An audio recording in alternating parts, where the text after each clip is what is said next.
Hollanda, legal esrara ve fuhuşa gösterdiği hoşgörüyle tanınan bir ülke. Ancak bu hoşgörü Müslümanlara gösterilmiyor. He's a radical politician, He's a very controversial figure. anti-Islam, anti-immigration. Bu adamın adı Geert Wilders. Hollanda siyasetinin uçlarında kalan marjinal bir figür. Bir dönem El-Kaide'nin en çok arananlar listesine girdi. Buna rağmen 2023'te yapılan genel seçimleri ezici bir farkla kazandı. Ve son olarak Dünya Kupası'nda faslı oyuncuların secdeye gitmesinden sonra Allah'a küfredecek kadar da sapıttı. Peki bu adam Hollanda'yı nereye götürüyor? Açıkçası Wilders'ın siyasetinin merkezinde iki konu bulunuyor. İslam ve İslam'ı Hollanda'ya taşıyan göçmenler. Bunların başındaysa Türk ve Fas kökenliler geliyor. Hollandalı araştırmacılara göre bu grupların suç oranları yerli Hollandalılara kıyasla yaklaşık 2,5 ila 5 kat daha yüksek. Buna karşılık Hollanda vatandaşlarının %45'i Müslümanların Batı Avrupa yaşam tarzıyla uyumlu olmadığına inanıyor. Gerçek şu ki Hollanda ciddi sorunlarla karşı karşıya. Hatta konu öylesine hassas bir hale geldi ki hakkında konuşmak neredeyse yasaklandı. Gelin bugün yasaklı bölgeye girelim ve konuşulmayanları konuşalım. Hollandalılar bilinenin aksine aslında sömürgeci bir devletti. 1600'lü yıllara kadar Güneydoğu Asya ve Karayipler'de devasa sömürgeleri yönetiyorlardı. 1960'lara gelindiğinde hoşgörü kültürü artık ulusal kimliğin bir parçasına dönüşmüştü. Fakat Hollanda bununla yetinmeyecek, bir adım daha ileriye gidecekti. Eşcinsel hakları için mücadele edildi. Esrarın eğlence amaçlı kullanımına izin verildi. Bütün bu gelişmeler yaşanırken Hollanda toplumu giderek sekülerleşiyor, insanlar dinle olan bağlarını kaybediyordu. Ancak diğer birçok Avrupa ülkesi gibi Hollanda'nın da işçi sınıfına ihtiyacı vardı. Bu nedenle başta Türkiye ve Fas olmak üzere farklı ülkelerden binlerce işçi getirildi. Hollanda bu insanların inançlarını yaşamalarını ve kültürel kimliklerini korumalarını teşvik etti. Göçmenler ve Hollandalılar zamanla birbirine paralel hayatlar yaşamaya başladı ve sorunlar tam da burada ortaya çıktı. Fas'tan gelen işçiler çoğunlukla ülkenin kuzeyindeki kırsal bölgelerden seçildi. Türkiye'den gelenlerin büyük bölümü ise İç Anadolu ve Karadeniz'deki küçük şehirlerden geliyordu. Hollanda'ya ulaştıklarında ise neredeyse tamamı ülkenin en büyük 4 şehrine yerleşmişti. Dolayısıyla bu da bir karmaşa yarattı. Paralel toplumlarda işte bu mahallelerde ortaya çıktı. İlk kuşak göçmenler düşük ücretlerle uzun saatler boyunca çalışıyordu. Buna rağmen suç oranları ülke ortalamasının oldukça altındaydı. Fakat Hollandalılara göre işçi sınıfının çocukları büyüdüğünde tablo değişmeye başladı. En fazla sorun yaşanan grup Fas kökenli göçmenlerin 1,5 kuşağı olarak adlandırılan çocuklarıydı. Bu grubun %65'i 23 yaşına gelmeden önce bir suç nedeniyle adli işlemle karşı karşıya kaldı. Ancak bu dönemde siyasetçiler arasında çok kültürlülük politikalarının kusursuz bir biçimde işlendiğine dair neredeyse tartışılmaz bir görüş birliği vardı. Bir yazarın ifadesine göre siyasetçiler bu konuyu seçim kampanyalarında kullanmamak için adeta bir centilmenlik anlaşması yapmıştı.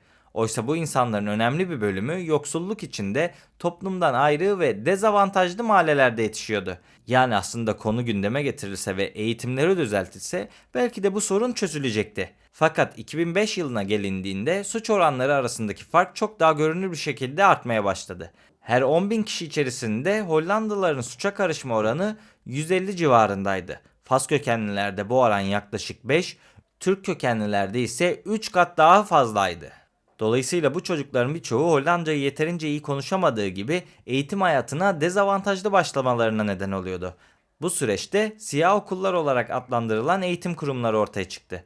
Bunlar öğrencilerin %50'sinden fazlasının batı dışı göçmen kökenli olduğu okullardı. 2006 yılına gelindiğinde ülkenin en büyük 4 şehrindeki liselerin neredeyse yarısında öğrencilerin en az %50'si batı dışı göçmen kökenliydi. Okulların 1/4'inde ise bu oran %80'i aşmıştı. Entegrasyon politikalarına yönelik ilk ciddi eleştirilerse 1980'lerin sonlarında ve 1990'larda başladı. Fakat 2000'li yıllara gelindiğinde artık tartışma bambaşka bir boyuta taşınmıştı.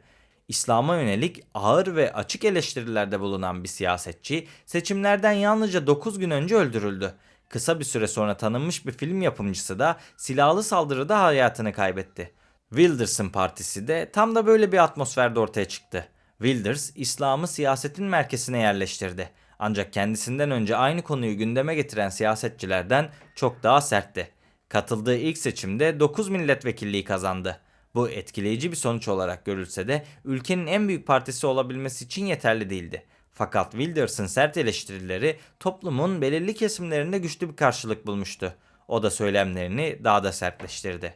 Mesela Kur'an camilerde de yasaklansın başlıklı bir makale yayınladı. Ardından İslam'a hedef alan oldukça provokatif bir kısa film yayınladı. Böylece uluslararası çapta tanınırlık kazandı. Fakat aynı zamanda El-Kaide'nin en çok arananlar listesine girmesine neden oldu. Listede onun için ölü ya da diri ifadesi kullanılıyordu. 2009 yılına gelindiğinde Wilders artık Hollanda siyasetinde kalıcı bir figüre dönüşmüştü. Başörtüsü takanlardan yılda 1000 avro vergi alınmasını teklif etti. Sonrasında da 2010 seçimlerinde partisi 24 milletvekilliği kazandı. Ülkenin en büyük partisi olabilmek için yalnızca 7 sandalyeye ihtiyacı vardı. Fakat artık bu alanda yalnız değildi. Siyasi rakipleri de aynı dili konuşmaya başladı. 2017 yılı ise Hollanda için bir kırılma noktası oldu. Binlerce Türk, Cumhurbaşkanı Recep Tayyip Erdoğan'a destek vermek için Hollanda sokaklarına çıkmıştı. Aile ve Sosyal Politikalar Bakanımız Fatma Betül Sayankaya, Hollanda polisi tarafından ülkeye alınmadı. Kaya'nın Rotterdam'daki Türk Başkonsolosluğu'na ulaşması engellendi ve polisler onu Almanya sınırına geri gönderdi.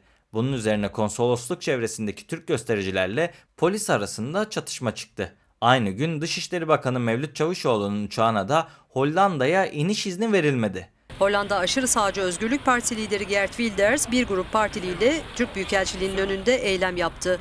Dışişleri Bakanı Mevlüt Çavuşoğlu'nun 11 Mart Cumartesi günü yapılması öngörülen Rotterdam ziyaretinin engellenmesini istedi. Burası Hollanda, uzak durun bizim ülkemizden. İslam ve göçmenlik zaten tartışılıyordu ama Türklere karşı ilk defa bu kadar öfke kusulmuştu. Fakat 2012 yılına gelindiğinde Wilders ciddi bir şekilde oy kaybetti. Sonraki seçimlerde de toparlanmakta zorlandı. Bu sırada Hollanda'daki Müslümanlar kendilerini giderek daha fazla dışlanmış hissediyordu. Wilders'ın kullandığı dil de bu durumu daha kötü hale getiriyordu. Wilders bu düşünceleri besleyen paylaşımları yapmayı sürdürdü ama Hollanda'daki Müslümanların büyük bölümü artık dinlerini temel sosyal kimlikleri olarak görmeye başlamıştı. Yani Wilders Müslümanları daha çok birlik haline getiriyordu. Böylece kendilerini önce Müslüman sonra Hollandalı hissetmeye başladılar. Fas kökenli Hollandalı kadınlar arasında başörtüsü takanların oranı %75'ten %89'a yükseldi. Türk kökenli kadınlardan ise bu oran %50 civarında sabit kaldı. Günde 5 vakit namaz kılanların oranı da yaklaşık %10 arttı. Bu dil artık Wilders için büyümeye engel bir dildi. Bu yüzden partisini büyütmek için söylemlerini yumuşatması ve yalnızca İslam üzerinden siyaset yapmaması gerekiyordu. Ve işte tam olarak bunu yaptı. Zaten uzun süredir Avrupa Birliği'ne kuşkuyla yaklaşıyordu ancak artık kendisini yoksulların savunucusu olarak da konumlandırmaya başlamıştı. Daha geniş bir seçmen kitlesine ulaşabilmek için siyasi kimliğini genişletti ve daha az kışkırtıcı bir dil kullanmaya başladı. 2023 seçimlerinde kazandığı milletvekili sayısı yine de herkes için büyük bir sürpriz oldu. Zira Wilders artık Hollanda'nın en büyük partisinin lideriydi. Şu an mecliste yer alan, ara ara Türkiye ve İslam karşıtı tweetler atan delinin biri olarak hayatını sürdürüyor. Ancak burada kritik bir gerçeği atlamamak gerekiyor. Hollanda'daki Müslüman toplumunu yalnızca suç, radikalleşme ve entegrasyon sorunları üzerinden anlatmak tablonun yalnızca karanlık tarafını göstermek olur. Çünkü yıllar içinde önemli gelişmeler de yaşandı. 2005'ten bu yana Türk ve Fas kökenliler dahil bütün göçmen gruplarında suça karışan kayıtlı şüphelilerin oranı düşmeye başladı. Özellikle Hollanda'da doğup büyüyen yeni kuşakların eğitim seviyesi yükseliyor. Türk kökenli öğrenciler ülkenin üniversiteye hazırlayan üst düzey lise programlarına geçmişe kıyasla daha fazla yer alıyor. Göçmenlerin iş gücüne katılımı artarken işsizlik, genç işsizliği ve sosyal yardımlara bağımlılık oranları da azalıyor.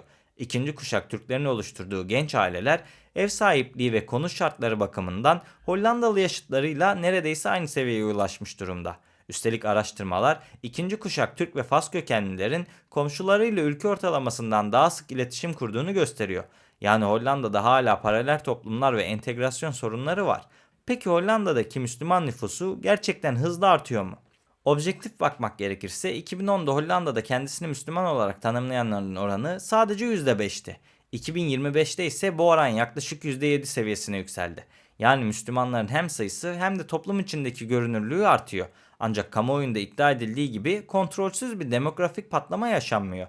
Örneğin Türk kökenli kadınların doğurganlık oranı bugün Hollanda kadınlarıyla neredeyse aynı. Fas kökenli kadınlarda oran biraz daha yüksek olsa da burada da doğum sayısı yıllardır düşüyor.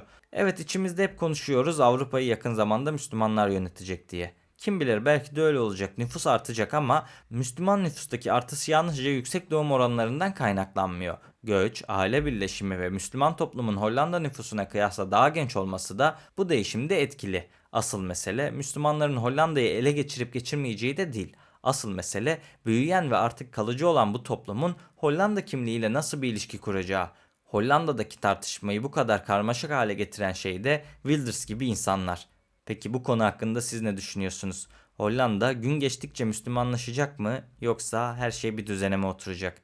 Videoyu beğenmeyi ve kanala abone olmayı unutmayın.